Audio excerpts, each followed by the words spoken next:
When the night fell, we once again sat down in a circle to hear the wonderful stories being told by my grandmother. That night, my grandma told us a scary story of a sea monster that loved to eat children. Needless to say, all of us were terrified yet curious at the same time. We asked her about its appearance, what the monster looked like. Was it long or short, or did it have many sharp teeth? Seeing us speaking chaotically, my grandmother told us to stay quiet and stop interrupting her mid-sentence, or else she would not tell us the story. We then told her that we would remain silent and not ask anything. Under the dim light, Grandma started narrating the story. It had happened 20 years ago, back in the day when misogyny was still a thing, as people had strong prejudice towards women. Out of curiosity, I asked my grandmother what misogyny was.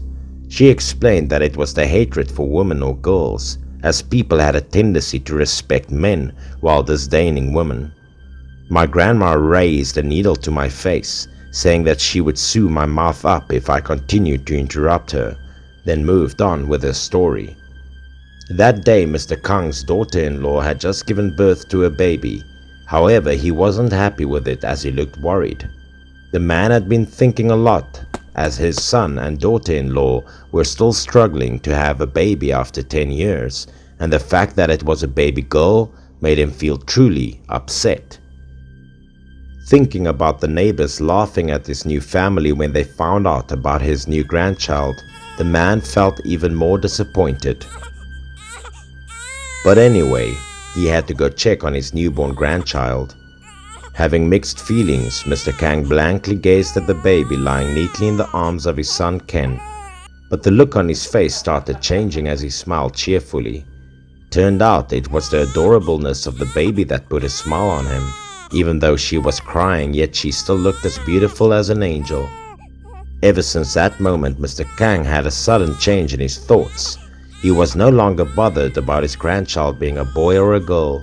As he carried the baby in his arms, his eyes were filled with happiness as he named her Tani. As time went by, the baby had now become a little girl who was able to run and sing. One afternoon, as Mr. Kang was taking a stroll with his granddaughter, he bumped into an old friend of his who was also being with his grandchild. The man instantly bragged about his grandson as soon as he saw Mr. Kang. He later made some rude remarks about Tani. "Is this little girl your granddaughter? She looks lovely, but such a shame that she's not a boy." Mr. Kang was extremely annoyed by those ironic words from his friend. It wasn't the first time for Mr. Kang to deal with such unkind words, as he constantly heard people in the village saying bad things about his family. As Mr. Kang took his grandchild to go fishing, they encountered a group of people who were terribly rude to them.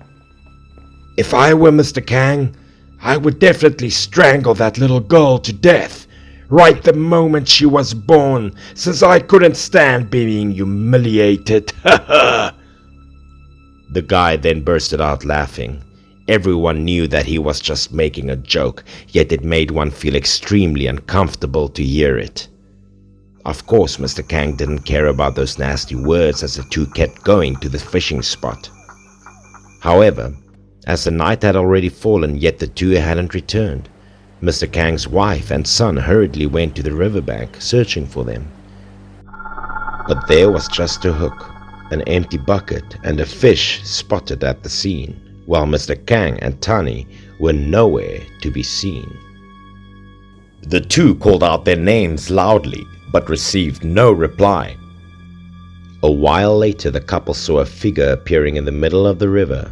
It seemed like Ken's mom had figured out who it was. She immediately panicked. Ken quickly ran to the spot as he got closer. He gradually understood what was happening. Turned out that the one in the river was Mr. Kang. Ken and his mother quickly asked him about Tani, but Mr. Kang just remained silent to their question as he lifelessly looked at them, then slowly dived into the water. Feeling worried, Ken told his mom that he would jump into the river and save his dad, or else Mr. Kang would die from exhaustion. Ken quickly swam to his father. As the two finally swam ashore, he asked his dad what had happened. Filled with horror, Mr. Kang breathed shallowly as he told his son that Tani had been caught by a sea monster. Ken's face instantly changed color. Shortly after that, Mr. Kang's wife asked the villagers to help them find Tani, but their efforts were in vain. Many of the villagers believed that Mr. Kang had brutally killed Tani due to his strong dislike for her, but the family members refused to go with it. However, they still wanted to find out the truth. Mr. Kang stayed quiet for a while, then recounted the tragic incident to them. He and Tani were fishing at the riverbank. As Mr. Kang had been sitting for a long stretch of time, his legs were all numb and tingled. He got up, intending to walk around for a little. Of course, the man didn't forget to caution his granddaughter not to go into the water. Then he turned around and performed some exercises to relax his body. All of a sudden, a loud noise from behind startled him instantly. As he turned around, he saw the water surface slowly rose as it gradually formed the huge mouth in the middle. As Mr. Kang was still in bewilderment, he immediately got shocked to see his grandchild Tani being swallowed into the river. The man screamed loudly, but it was too late. Without hesitation, Mr. Kang quickly jumped into the water looking for his grandchild in panic. He desperately searched for her, but his efforts were in vain. The disappearance of Tani made him feel extremely guilty, as he believed it was entirely his fault for not protecting her. The man also added that the sea monster had returned as it went to the river through an estuary. Being stricken with grief, Mr. Kang's hair turned grey quickly. It's not to say that he had to come under bitter criticism from the villagers, as they believed he was the one that killed the little girl. As time went by, one day his eye suddenly alighted a ray of hope. Unexpectedly, Mr. Kang got out of his house, something that he hadn't been doing for days. He even bought a coil of rope and some iron bars. As the man returned, he instantly went to the warehouse and locked the door tightly. From inside the warehouse, noises of materials clanging on the sound of hands sawing were audibly heard. His wife was really worried about him, as she brought meals to her husband daily, yet the man didn't eat even just a bit. Every afternoon she stood by the warehouse door crying, yet Mr. Kang never came out to see her. It was until the fourth day that the door was finally opened. Mr. Kang slowly walked out of the warehouse. Shortly after that, he assured everyone that he would go to the river and catch the sea monster at all costs. It turned out that for the last few days, the man had been making a big hook in order to take his revenge on the monster that killed his beloved granddaughter.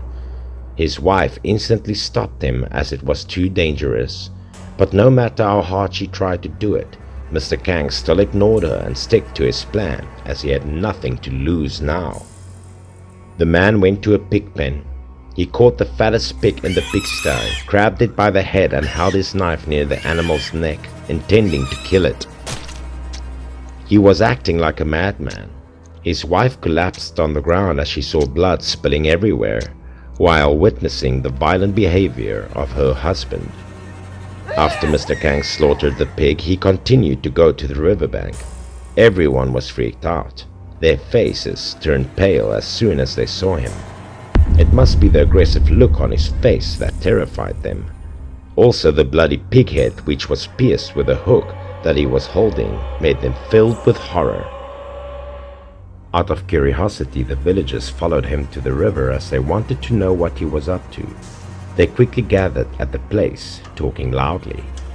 Mr. Kang planted a large pole deep into the ground. He wrapped it with a rope, then tossed the hook and the pig head away. The pig head being thrown into the river made the water splash as soon as it touched the surface. In the jostling crowds of inquisitive individuals, some said Mr. Kang had gone crazy, as they didn't believe in the existence of a sea monster in the village. But the man wasn't discouraged by it, as he grabbed the fishing line firmly, waiting for the monster to come out. 1, 2, and then 3 hours had passed, yet nothing happened. People started leaving as they assured themselves Mr. Kang had gone insane. Mr. Kang still patiently waited for the monster. His eyes started to get heavy, then slowly drifted into sleep. But the man couldn't even sleep peacefully as he saw the face of his granddaughter in his dream. Tani was like a little angel with her plump, angelic face. The little girl walked closer to her grandfather as she put her tiny hands on Mr. Kang's face, trying to awaken him just like she usually did when he fell asleep during fishing. Mr. Kang quickly got up as he heard Tani calling him.